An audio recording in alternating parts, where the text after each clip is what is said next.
Everybody say it with me now. Microloans is not reparations. Opportunity zones is not reparations. Tax credits is not reparations. None of that stuff's reparations. Cut the check. What it do, family? First, I'd like to apologize. I had a whole different video planned for this broadcast, but the problem is that for some reason, all of the files for that video became corrupted. And so when I tried to upload it, it became a whole situation. But it's okay. I still have my notes. I'm going to re-record that video, and I will be releasing it this week. However, let's talk about Robert Kennedy Jr. The man at the Huffington Post, not the Huffington Post, the New York Post. Basically, they're the same damn paper to me. The lamestream media is basically trying to make it seem like he's for reparations. Which is funny because I clearly remember doing a broadcast where we basically sat and listened to him speak to those black men inside of that barber shop like they were stupid. I clearly remember that. And I think only one of those brothers, as a matter of fact, it was only one of those brothers truly called him out on what he was saying and the dumbness and stupidity of what he was saying. But we're going to get into that. We're definitely going to get into that because I got receipts. So we're going to check into that after we check into this article. Independent presidential candidate Robert F. Kennedy Jr. supports issuing reparations to the black community, making him the most predominant 2024 candidate to favor the controversial policies meant to atone for slavery and legal segregation. Now, if I remember correctly, when I did the whole broadcast just going over that interview, that wasn't what he was saying. But I'll let you decide. Communities that were specifically targeted for the destruction needs to be specifically targeted for repair, he states in his campaign website. During Jim Crow, black banks, businesses, hospitals, schools, and farms were targeted for destruction. Racists knew that without fees, the black community had no chance of building wealth. We must set federal dollars aside to rebuild black infrastructures. Problem. When we built the black infrastructure, it was under control of black people. What makes you think that if they're putting money to the side to address black infrastructure, that it would actually be black people and not people who may look black? What makes you believe that they won't do what they've been continuing to do?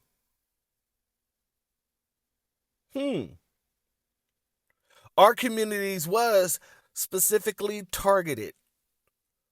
But it's the descendants of American slaves whose communities have always been targeted. So what he's trying to do now is trying to make it seem like, well, how do I sell this to the rest of the country when y'all didn't have to sell anything when it comes to y'all wanting to do anything to the American public? When we talk about reparations, we could talk about the Japanese. We could talk about the Jews. We could talk about the Native Americans. None of which was popular. All of which got passed. So when we speak about these situations, especially when he's talking about communities,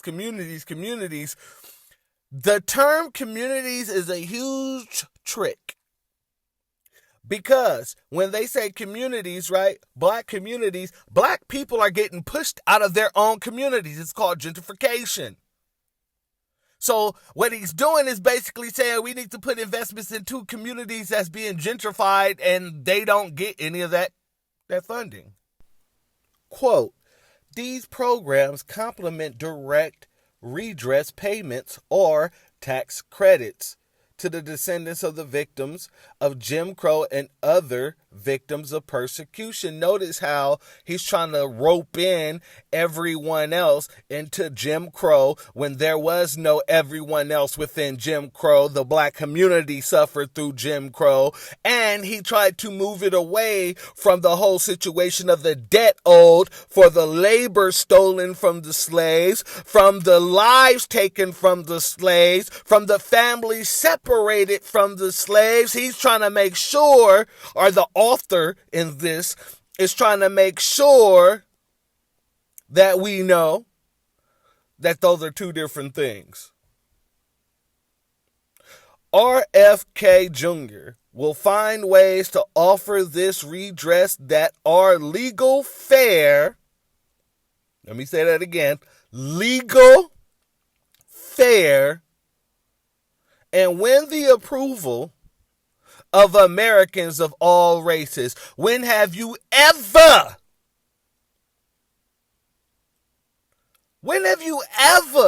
heard them say they wanted to earn the approval of all Americans? They wanted to earn the approval of all Americans when it came to the Japanese.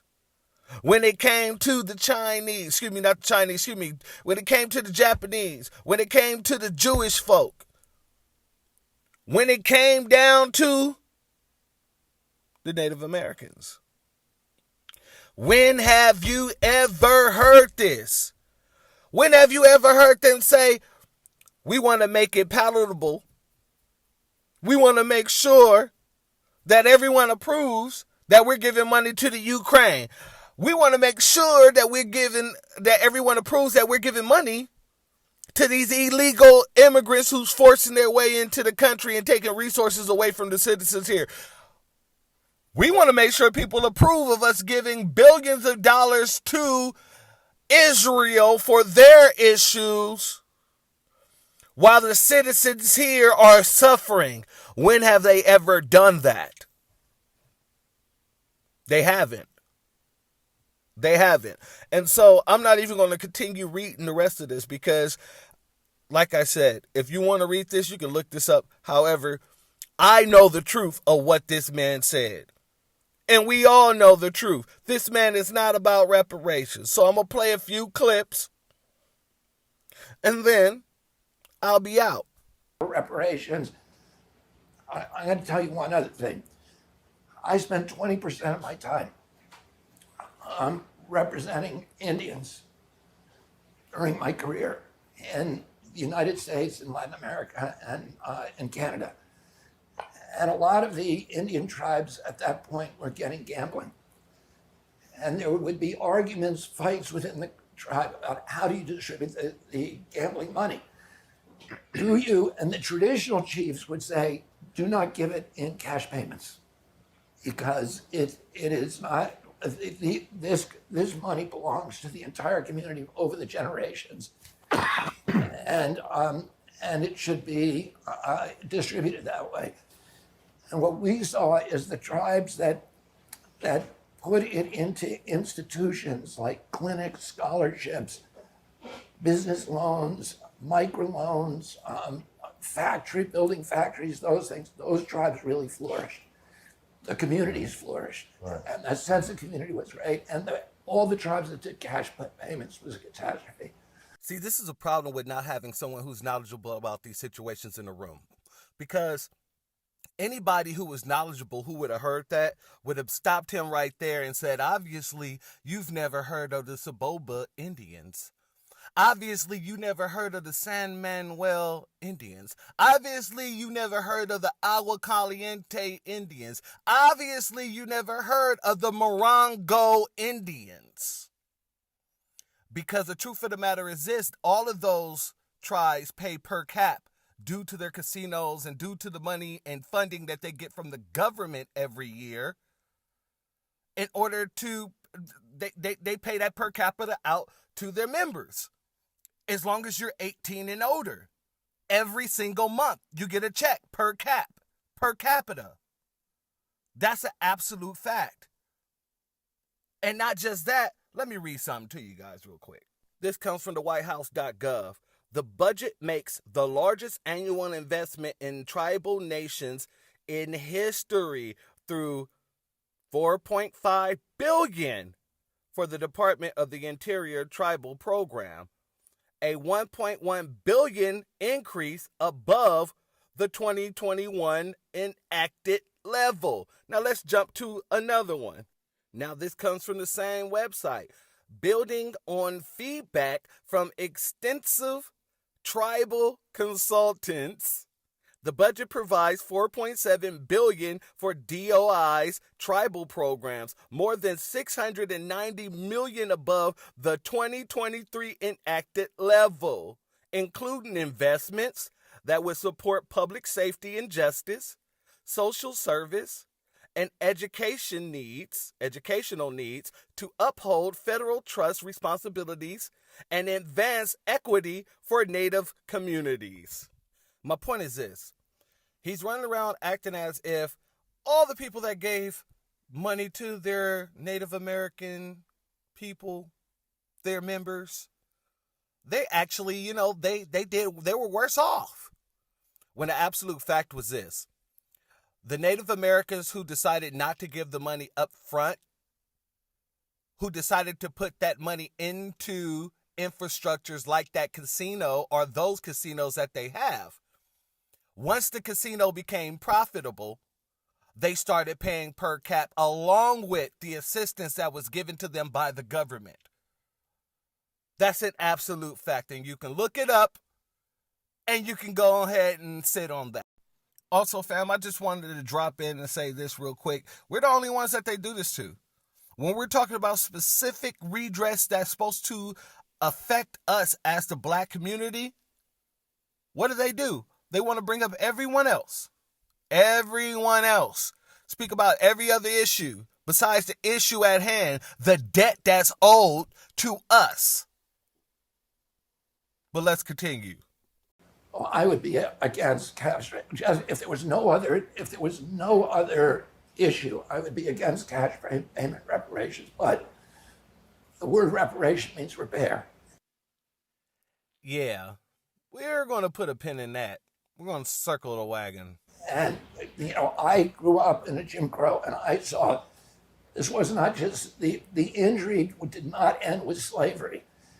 The injury and the deliberate suppression, the institutionalization of poverty in black neighborhoods is systematic, it's systemic, and it continues today in a million different ways.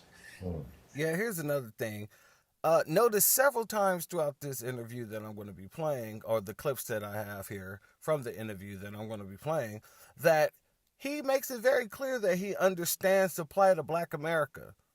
He understands Jim Crow. He understands how slavery has affected our community, how Jim Crow has affected our community, segregation, redlining, all that stuff. He makes it very clear that he understands this. However, his suggestion to how to fix it should show you everything that you need to see about this man. Let's continue. And we need to rebuild the black communities. And so that, my approach to doing that would be to do it in a way that I think is going to be most effective, which is what we did at Bed-Stuy. We created what we call a Community Development Corporation there, and it is now the model for hundreds of community development corporations around the country because it works. And that it's less likely to contribute to the polarization between blacks and whites. Right there. What's that rhetoric? That Bernie Sanders, that Democratic rhetoric? It's divisive. It's polarizing. It segregates the country. Yeah. the same talking points that they continue to move on. You get the same talking points from your so-called people that want to work with us and change the so-called country. Your same people are the same people. Let's be very clear about that. It's less polarizing. I hear you, and I hear exactly where you're coming from. Yeah, this person right here is probably going to be the only person that speaks towards our black interest. However, we'll talk about that later. Let's move. I hear you, and I hear exactly where you're coming from. But I got to say, with all due respect, we in the black community, I'll speak for myself, but I think there's other people I speak for too. We in the black community are not really overly concerned about the feelings of other people who are polarized by the idea of us getting cash reparations back. If that hurts your feelings, that's kind of on you. And right. I'm not really, I'm also, just to continue to circle the wagons, I'm also not really overly interested in what's good for everybody when I start talking about reparations. When we start having that conversation, I'm concerned about what's good for the black people who have always been systemically behind the eight ball. Right. Due to people who will deny that that system even exists. They'll tell you there is no systemic racism. They'll tell you need to pull yourself up by your bootstraps, which don't exist. That's after they've stolen your boots, right? But I'm not even wearing boots. So, please, I completely get what you're saying, and that is one way to do it. But I don't want our financial future, or not even, maybe not even financial future, but I don't want reparations contingent on how another group feels about it, or how another group is going to look at it or get upset about it. Like, I think maybe if we admit to the 800-pound gorilla in the room and what that represents and what it's done and what it's continuing to do, maybe now that it's out on the table, we can deal with it. And maybe reparations won't hurt so bad if we're not trying to rewrite the history. If we're not trying to pretend that these things don't exist, there is no systemic racism, you just need to work harder, you had a black president, so it's not that bad. Like, now notice, you're going to have a lot of people butting in. And literally what they're going to be speaking about, you're going to be seeing the wish-washiness within it. Take a look. Maybe if we knock that stuff off, reparations won't feel so bad if you get that we're really just paying back what we already said we were doing. I kind of see it from both sides, but I do agree with Mech, because it's not like slavery benefited us. It didn't.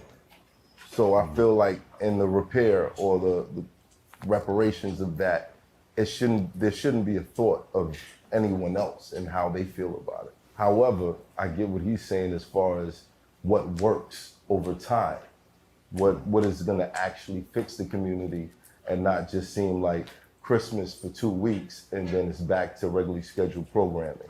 This is why people shouldn't be speaking when they have no understanding on what they're talking about. First and foremost, this man right here who says, I understand both sides. You don't ever speak like that in a conversation when you're addressing your power. You don't ever tell a person you understand where they're coming from because yada, yada, yada. When the truth of the matter is this, we're owed trillions of dollars in restitution. Do you really believe that they're going to give us trillions of dollars all at one time? Even if they did give us trillions of dollars all at one time, do you really believe it could all be spent in one generation? This is what I'm talking about. We allow people to come in and spew a bunch of nonsensical bull stuff, and then we sit there and say, oh, I understand where you're coming from, instead of calling out and addressing that lie. Because that's what it is. It's a lie. It's a lie.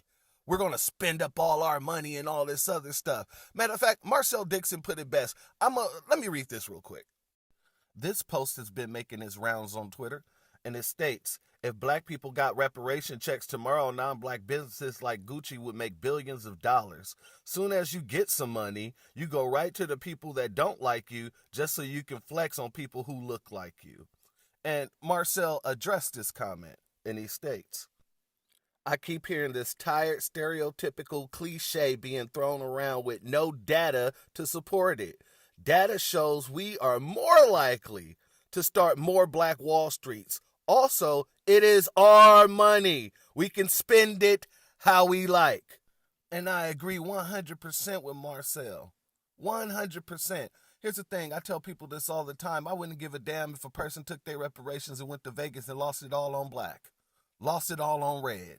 Lost it all in a bad crap move. I wouldn't give a damn. Because it's their money. Now, you're going to have some people who go and do that. Well, that's on them. And then you're going to have other people who's going to get together and rebuild. You're going to have other people who get together and build infrastructure. You're going to have some people who get together and show them white folks why they kept burning down our towns, why they kept putting our towns underwater, why they kept running railroads through our towns. That's a fact. And with that being said, family, like I said, don't allow these lamestream media types to sit here and lie to you, talking about people are for reparations when they're clearly not for reparations. When they're trying to tell you what reparations should be in their eyes, they're not for reparations. Reparations isn't for discussion. There's cash payments, there's policy, land, and protection laws. That's what it is. There is nothing in between. There's actually 3 more things above that. But what I'm saying is this. Do not allow these people to come in with this nonsense, this ninny nonsense, and act as if you should just be on the bandwagon for them. All the vote blue no matter whoers now, they got an ill feeling in their stomach because they know what they voted for and they know what we're losing and they know that they were a part of it. It's a new day. It's a new day. We ain't got no tangibles. No tangibles, no vote. We ain't got no reparations. We ain't even entertaining what you have to say.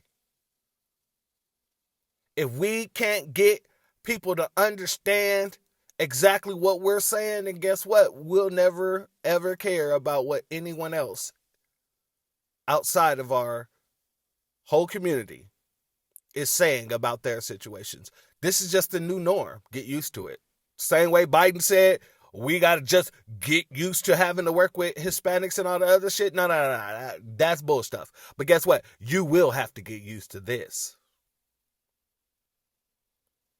Because as I said it once before, I'll say it again. Every nation on this planet has eaten off the plate of the American slave without saying their grace. Which means you done got to eat several times over off my name. No longer will we allow that. For all the first time listeners, go ahead and hit that like button. If you feel like I gave you any type of value in this, go ahead and hit that subscribe because, trust, there's a lot more coming up. I'm going to be talking about the situation that's going on in Chicago. Trust me. I had a whole video prepared, and that's the video that all of a sudden, all of the data from that video became corrupted. So I'm going to be dropping that later on. But like I said, if you got anything out of this video, go ahead, hit that subscribe button, hit the likes, hit that bell button. And trust me when I say, there are people out here speaking for black interest. All you got to do, seek us. We're around. Trust us. We're there. But never trust us. Always research. And if it ain't sounding like it's black grassroots, then it's Afro Turf. I'll holler at you guys later. Peace, love, and we out.